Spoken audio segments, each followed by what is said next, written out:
Do we know when that ATACMS and F-16 is going to get to be used by Ukraine? I don't. I hope that as a result of this,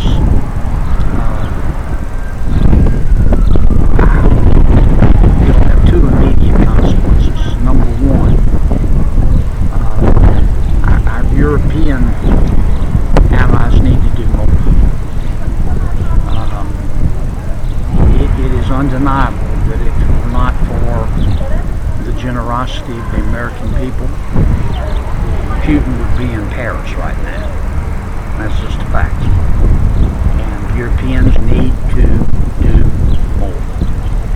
Does that mean they're going to have to make some hard decisions in terms of guns versus weapons? Yes. We have to make every decision. Number two, I hope one of the consequences of this vote will be President Biden will decide to win. So far he's prosecuted the war in Ukraine and the war in Israel and Gaza,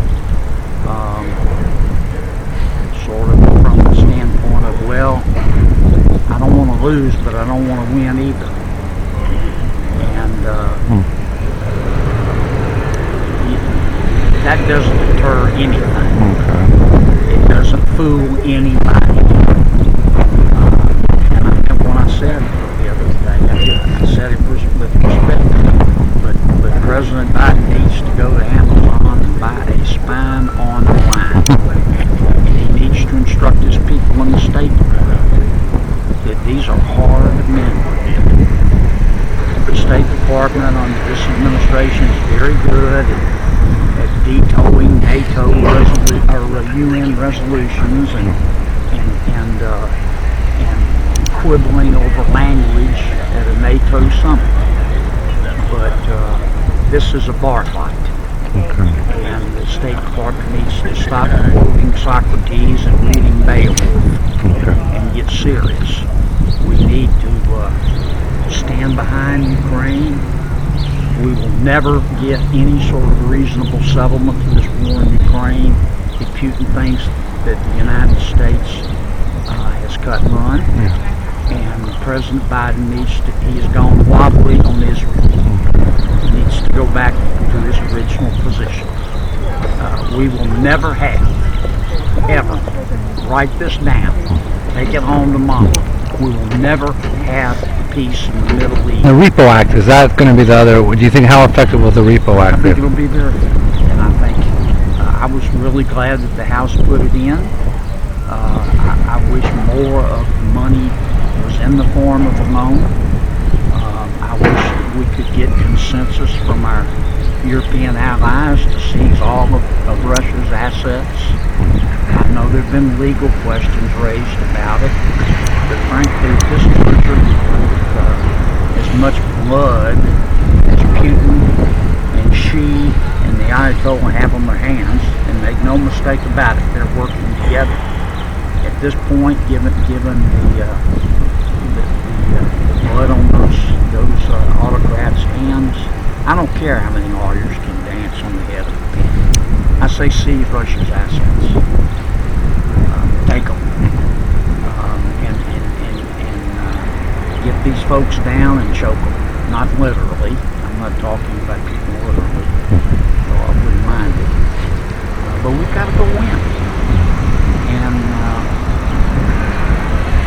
more sheep is not going to solve the wolf problem. It's just not.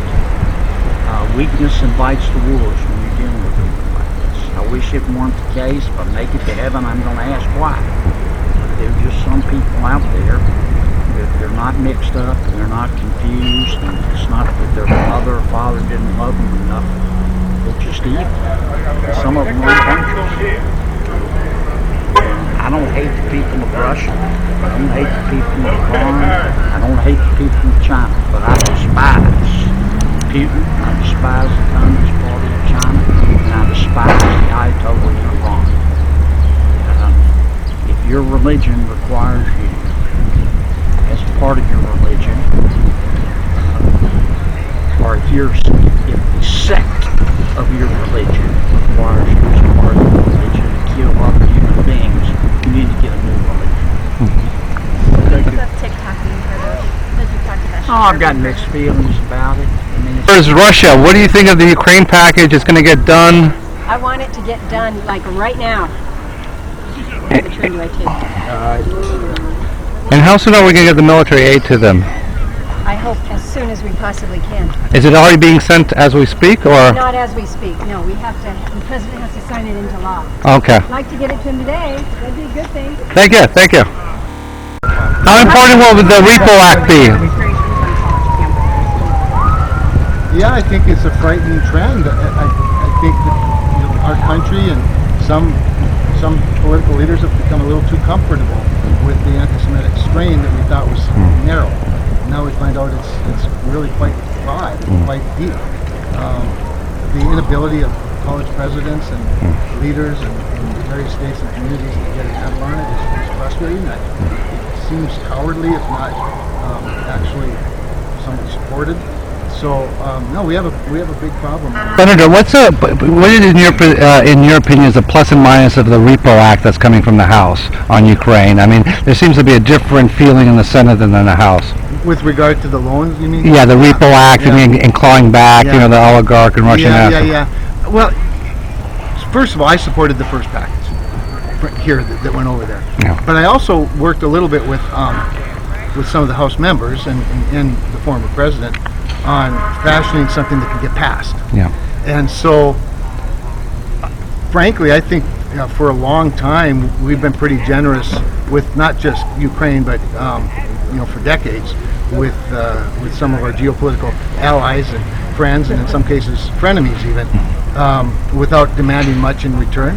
I don't find it overly offensive. I think the loan thing was an easy one, quite honestly. I think there's opportunities, whether it was Iraq or Ukraine, where there are certain things that minerals and other things that our companies would be very good at helping extract, and we have to look at ways to. But Repo Act is using Russian money to. I understand that, and in talking, in fact, with some of the leadership over there, and there being the House, and with the president, that's one of the issues I brought up. I said, we do, in addition to Ukraine having a lot of valuable minerals and energy, we also have a lot of Russia's money, and I'd sure as heck rather use it to help Ukraine than to waive the sanctions and fill the coffers of the enemy. Senator, what impact will this have on Ukraine in the battlefield? Yeah, so it's an important question, because had we been more aggressive early, I believe this war could have been done and Ukraine could be the victor. Now it's become much more complicated. Obviously, I say we loosely. The alliance, in some respects, was late in getting to Ukraine what really would have been helpful on the battlefield. But I've been impressed, even as recently as the last couple of weeks, with some of the victories Ukraine's been able to win with inferior equipment and a lot fewer people. And the only thing I can say is it comes from a superior strategy and a greater will to fight for their own freedom. And I just think you take that combination and give them the ammunition that they need, and I think they should be able to push Vladimir Putin right out of their country and going back to even Crimea. That would be my hope. How deep? Generational divide post Reagan, but it's not just simply because they didn't have the advantage of knowing Ronald Reagan like we did. I'd never met the man. I saw him a couple times, but just to put this in some perspective, about a month ago, I purchased Ronald Reagan in his own voice, the 5 CD set of his radio, 3-minute radio vignettes that he did between losing the Republican nomination and winning it. And they're so good, and he has a couple of them specifically on Ukraine. And the thing about Reagan is he was America first. Yeah. He really was. He just wasn't America only. And he understood that America's geopolitical position kept America safer. And I don't think he is that far from Donald Trump in a lot of ways. I really don't. I think there's a similar strain there. While the Trump generation and President Trump himself may lean a little stronger America first, I don't think he's America only. I've never found him to be America only. Even when you look at what he did in Afghanistan and negotiating withdrawal that was conditional. he never pulled that trigger because the conditions were never being met by the Taliban. So while he wanted us out of the forever war, he wasn't willing to do it at all costs, which is not what you could say for the current president. So, yeah, I do think that a lot of anybody younger than me was robbed of the opportunity of watching Ronald Reagan's State of the Union addresses. Now, granted I wasn't the average 18-year-old, but I still remember him so well. So I literally bought.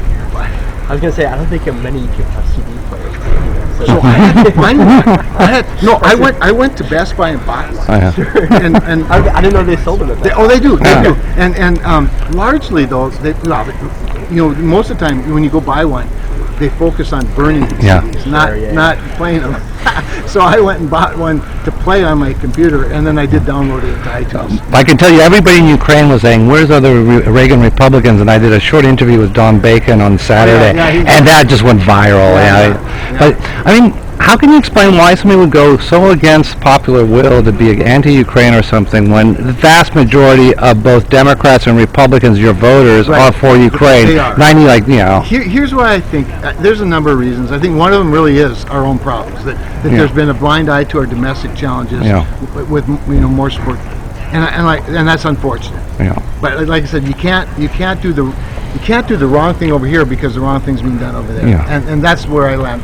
But I think the other reason, to some degree, is unfortunately in our very fast-moving informational world, the ability of misinformation and the ability for people who have made careers and built governments on misinformation and on propaganda, they just have so much more access and influence. I mean, when I think that Tucker Carlson would interview Vladimir Putin in Russia, give his platform to the modern day Marxist, but call himself a conservative, I'm thinking there is so much wrong with this, and then some of my own colleagues will quote, they'll use a Putin quote as evidence that he's the victim.